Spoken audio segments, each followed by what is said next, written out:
I was recently told about one Walter Block, a libertarian who advocates something rather disgusting. Let's get straight to it. The following is an excerpt from his, I guess you could call it a paper, a response to Peter Schwartz on the issue of libertarianism and objective values. This is a rather lengthy excerpt that I wish to break down, so I will do so in chunks. Let's begin. Do libertarians improperly support the North American Man-Boy Love Association? Let us consider the libertarian theory of children and children's rights. There are two issues which must be addressed. What is the dividing line between children and adults, and what legal requirements may be legitimately imposed on parents in their dealings with their children as regards to NAMBLA? Libertarianism could well be defined based on the motto, anything goes as long as there is no coercion, or anything between consenting adults. Legitimate or any acts between consenting adults. Emphasis on both the consenting and on adults. But what is an adult? In most countries there is a legislated age of consent which ranges anywhere from 21 down to 18 to 16 even to 14. That is quite a range. The problem with legislated age of consent laws is that it is irrational and collectivist. It assumes, for example, that all 16-year-olds are alike, but the maturity range of 16-year-olds varies wildly. Some are silly children, while others are very intelligent adults. The same could be said for people aged 45. It is a collectivist law because it treats all people the same regardless of their individual qualities. It just looks at their calendar age, which is really not the essence of adulthood. This is an example of the misrepresentation of the origin of child age of consent laws. Governments like the USA and the United Kingdom didn't just decide one day to make it a cut-off point for 18-year-olds for the purposes of tobacco and alcohol consumption, or 16 for sexual consent, just because they picked some numbers out of the air one day, and to suggest that this was the case is pretty dishonest. Further, stating that a carefully considered age of consent is collectivist, which can be considered true if you want to use such laden terminology, or irrational, which it is not, is in itself irrational because it suggests that because people develop at different rates there should be no age of consent laws. Frankly, such a suggestion is pretty fucking barbaric to me. Let's continue. In contrast, libertarians have a theory of adulthood. It harkens back to homesteading, not to the land but to the person himself. You are an adult when you homestead yourself. How can you homestead yourself when you are a kid? You leave home and become self-supporting. For children below the age of consent, however, this would of course have to be done under court supervision. Undoubtedly, any private court worth its salt would impose a cooling off or waiting period. You establish yourself as an adult. You seize control of your own body by setting up shop for yourself. You have the right to do just that. While this right might very well exist, the necessary tools to allow you to do so do not. Not in everyone. For one thing, frontal lobe development does not happen at birth. You are not born and possess the unerring ability to think rationally. It takes time, the course of years of bodily growth through adolescence. It is also true, as suggested in this paper itself, that individuals develop at different rates, but also have different resulting levels of frontal lobe development once their growth has stopped. This is obvious to anyone who has both the necessary frontal lobe development and the ability to look at humanity with the cold, logical, emotionless eye of reason. The fact is that while it may be true that some develop the necessary tools to think for themselves and survive alone in the world at a much younger age than others, this does not mean that we should just abolish age of consent laws. Once again, governments for the most part did not just pick an age out of the air one day and decide to use that. It was done based on what they considered to be an average, and that required examination over time. Really, it's as bad as Dawa Films and his justification for why it was okay for Muhammad to consummate a marriage with a 6-year-old at the time that she turned 9. Let's continue. The implication is that PINs, persons in need of supervision, laws are illegitimate. We should not put in jail young people who have established their adulthood for crimes that, if an adult did them, he would remain free. For example, running away from home, or contracting with an adoption agency, or being truant from school. It should be a kid's right to get away from abusive parents. It should also be a kid's right to continue to exist as a kid without being forced to behave as an adult by removing childhood protections that would otherwise not protect them if they were classified as adults. Removing age of consent laws would remove the mechanism by which social services agencies protect children from abusive parents.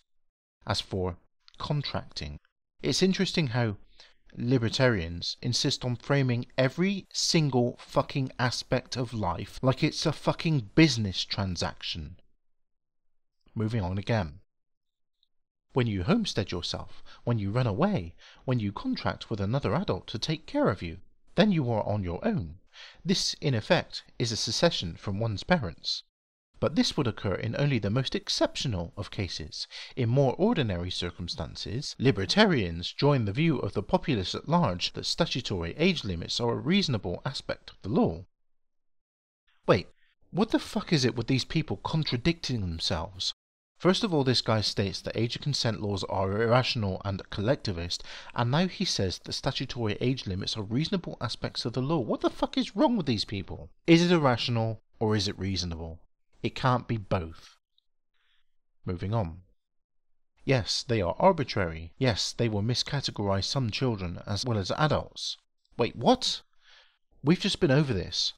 Why does this guy keep switching? From one sentence to the next, it's reasonable, now it's arbitrary again. And again, governments for the most part didn't just decide one day to pick a number out of the air. Let's continue.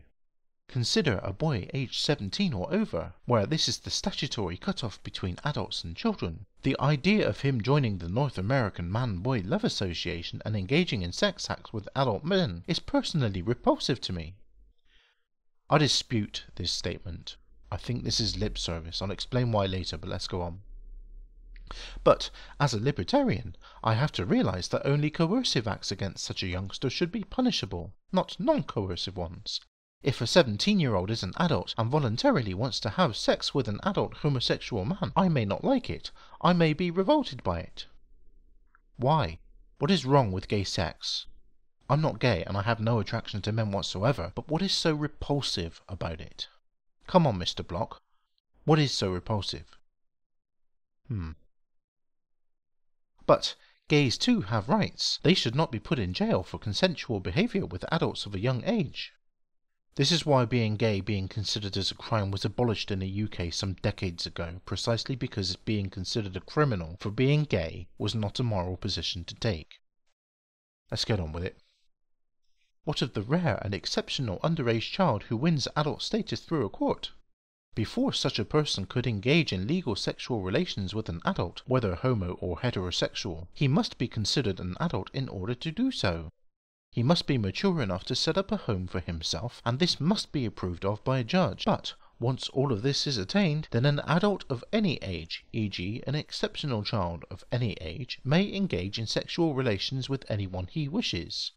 Suppose now, with an age of consent law of 17 years old, which we, for argument's sake, stipulate as legitimate, a NAMBLA member accosts a 4-year-old boy. As far as I'm concerned, this should be considered illegal. Again, I call bullshit on this line. I think it's lip service. Anarcho-capitalists are known for lying at times, such as with their attacks on universal healthcare, such as claiming that it's a complete failure when the evidence shows this to be completely untrue. Let's move on.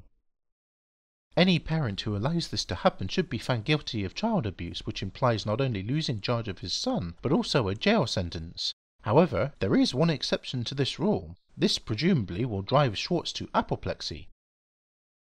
So now we come to an ad hominem attack combined with an appeal to ridicule. This guy really does like to use all the same tricks that the likes of YouTube anarcho-capitalists like to use.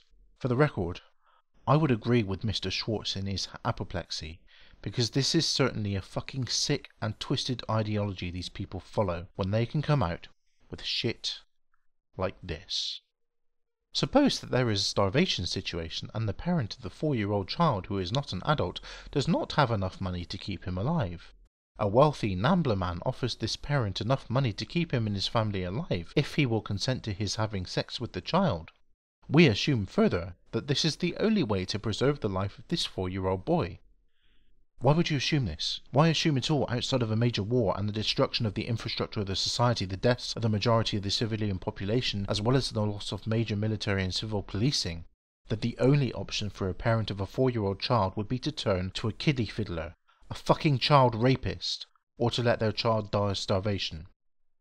The parent wouldn't find the option of stealing a loaf of bread for their child. Oh, no, wait. No, that would be immoral to take a loaf of bread without consent, wouldn't it? More immoral than to let your fucking child be raped by a cunt who thinks it's okay to fuck children than it would be to steal a loaf of bread to feed them so that they don't have to be abused. Yeah. Would it be criminal child abuse for the parent to accept this offer? Not on libertarian grounds. And that is why I think so-called libertarians, or in this case, anarcho-capitalists and anarchists, are fucking disgusting and inhumane monsters. For surely it is better for the child to be a live victim of sexual abuse rather than unsullied and dead. And it would be far better for the parent of that child to find another way to feed the child than either submit to child abuse or to let their child starve. Rather, it is the parent who consents to the death of his child, when he could have kept him alive by such extreme measures, who is the real abuser. And this is why I consider people like Walter Block, a spokesperson for anarcho-capitalism and what these people call libertarianism, to be utterly fucking disgusting. Like I said earlier, if there was a war and options were so severely limited, someone might be excused. Maybe. But not by me. I would rather fucking starve to death than to be fucked by a kiddie fiddler just so I can eat. Especially as even during a major war where the infrastructure around you has been destroyed, there are still other options. And while those other options exist, even contemplating this idea is fucking sick and twisted. And this is why I have no tolerance for these fucking crazy ideas. Thank you for listening.